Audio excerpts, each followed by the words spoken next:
Welcome to a brand new video. My name is Deanna Lynn, and my purpose is to guide you in architecting a brand new reality by shifting your internal experience. Being sensitive can be really, really challenging, especially when there seems like there's nobody out there that can help you. This has been my journey for the last 3 years, and I want to be able to help as many people as I can on this journey because I know it's very frustrating when you really do not know what's going on. And so being sensitive can happen after something traumatic happens in your life. And so what actually happens is the trauma is what actually makes you more sensitive. So being more sensitive, you're going to be able to pick things up in your environment better to be able to keep yourself safe. So literally, like, your body is in that like fight or flight or freeze mode, in that sympathetic dominance. And so sensitivities occur so it can protect you to make sure that trauma doesn't happen again. And kids that are very sensitive at a young age, it's because they most likely were brought up in a traumatic environment. And as they age, when more and more traumatic things happen to them in life, they become more and more sensitive. And so the sensitivities, most people just say that you become empathic, but empathic is just one small part of the equation. Being empathic means that you can feel other people's feelings and emotions and sometimes what they're experiencing in their body, but it goes so much deeper than that. It goes through like all the clairs, like clairsentience, clairvoyance, claircognizant, and the list goes on. So what your sensitivities are going to be different than someone else's. And the thing that I've also discovered with that is, as you become more sensitive, your boundaries actually get diminished. And so that makes it even harder for you to block these energies from coming in to your physical body and into your energy.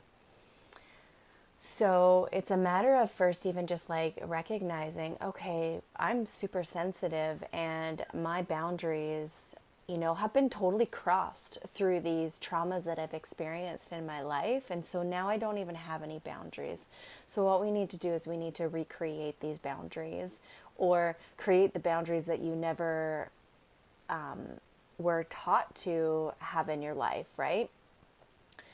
And when we create these boundaries, we're able to protect ourselves from taking in energies.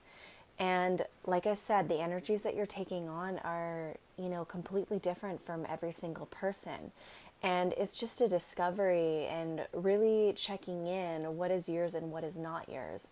And I've heard that over the years. It's like, okay, we'll just ask when you feel something, is this mine or is this not mine? But what I've discovered is if you're fully not connected to your body and you are like living in that sympathetic dominance, you can't even get clear answers like, is this mine or is this not mine? So what I have discovered that's worked for me is to actually work on calming the nervous system down, getting your body so it doesn't feel like it's having to protect itself all the time, so that you are pulling yourself and your energy back into your body so it can feel safe again. And then once that energy is back in your body, it's going to be easier for you to actually check in what is yours and what is not yours, right?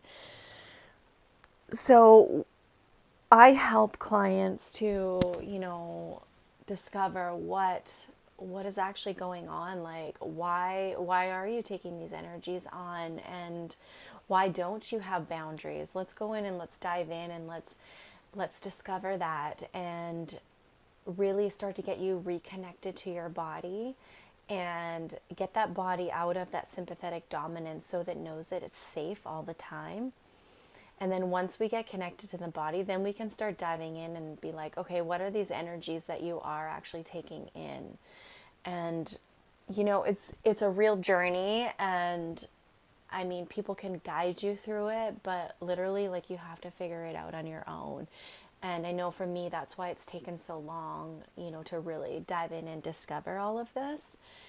But, with my experience of the unknown and knowing that there's not that much support out there, and it's hard to find people that you really feel comfortable with that are able to help guide you through this. So I want to make your journey as, easy as possible.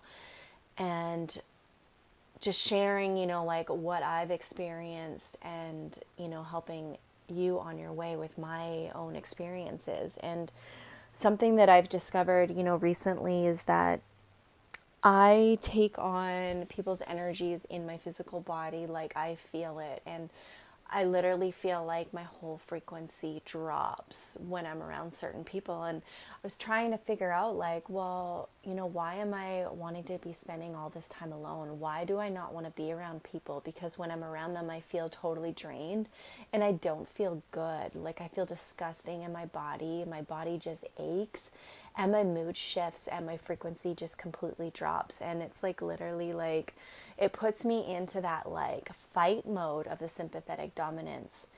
And, I've discovered that, people that are really close to me in my life, friends and family, that when I'm around them, like I actually like go into fight mode with them. I recognize this now, and I don't fight with them as much as, I did in the past, but it's like, I don't want to be around them because I can feel their pains, I can feel their feelings, I can feel their emotions. And I didn't know what that was. And, and on this journey of, really trying to discover what's yours and what's not yours, and healing, limiting beliefs from childhood and triggers and judgments and all of these things. Like, I've been doing all this work of clearing. And I'm like, okay, but I don't get it. Like, why am I not feeling any better, right? And it's because I didn't have the boundaries to stop this energy from coming in. And then also when this energy was coming in, like, I didn't actually know that it was not mine. And that was making it really, really challenging for me. And it's almost like you kind of feel like the world is just like falling on you, and you're like in this hole and you just can't dig yourself out. And it's just like someone's throwing dirt on you, right? And I can see how people, when you become really sensitive, can become depressed, right? Because, it's like dirt is being thrown on you and you don't know what's yours, and you just assume that it's yours. And you're like, I'm doing all of the things, I'm doing all the clearing, I'm trying to shift my mindset. Some people, maybe even taking medications, right? But it's not your shit. It's other people's stuff. So it's getting into that space at first, calming that nervous system, as I mentioned, really discovering that you don't have any boundaries, and that's why it's coming through. And then once your nervous system is calmed down, it's a little bit easier to be in the moment, be like, okay, is this mine or is this not mine, right? And being a healer, we take on this energy and almost feel like we're responsible of clearing it for other people. So we literally take it into our bodies to clear it for them. But the thing is when you're doing that, you're not helping the other person, because they're not feeling the things they need to feel to learn their lessons, to heal their wounds, because you've taken it from them. So you're doing them a disservice by taking on this energy, and you're doing yourself a disservice because you're taking these energies in your body and it's wreaking havoc on your body, right? Like, it's creating dis-ease in your body, and it's literally driving yourself crazy because you're like, I don't know what the hell's wrong with me, right? So, it's so important to really, really get to a space where you can discover, like, what are the things that I do take on of other people? Checking in with your soul, with your higher self, building that connection so you can clearly know, like, do I take on people's feelings? Do I take on their emotions? Do I take on their aches and pains? Do I take on their thoughts? Do I take on their fears, their insecurities? Do I take on their, like, dis-ease in their body? And until you know the things that you take on of other people, it's going to be a struggle. So a good way that I've noticed is like, okay, how am I feeling when I'm alone? And then how am I feeling when I'm all of a sudden with other people? And at first you might want to dive in and be like, okay, well, if I'm not feeling good when I'm around this person, like, is there something in me that actually needs to be healed? Is there something that's like being triggered in me? Okay, let's go through the clearing process and let's clear this. But if it keeps coming up and coming up and coming up and coming up, you might want to like check in and ask, well, is this actually mine, right? Because it might not be yours, and you might be taking it on and feeling responsible of clearing and healing it for these people.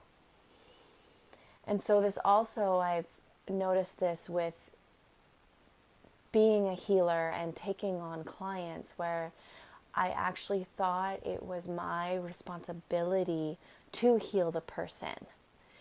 But it's not my responsibility to heal the person. And when I take it on as my responsibility, I'm actually taking on what they're going through to heal it in my body. I mean, I've got my own stuff to take, to heal. Like, I don't need to be taking on other people's stuff, and same with you, right?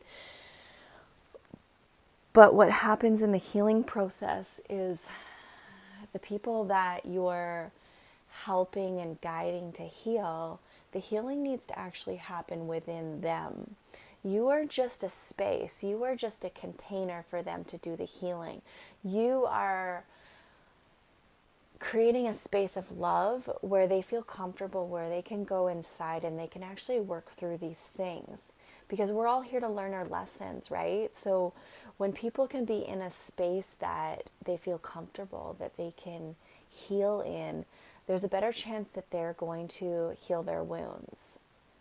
Now, if you think about somebody who's been through a lot of trauma in their life, like literally they don't feel safe ever. They don't feel safe in their body. And I know this from experience, right? Like, I've experienced trauma in my life as well. So my body's not in a space of feeling safe. And when it's not safe, it can't heal.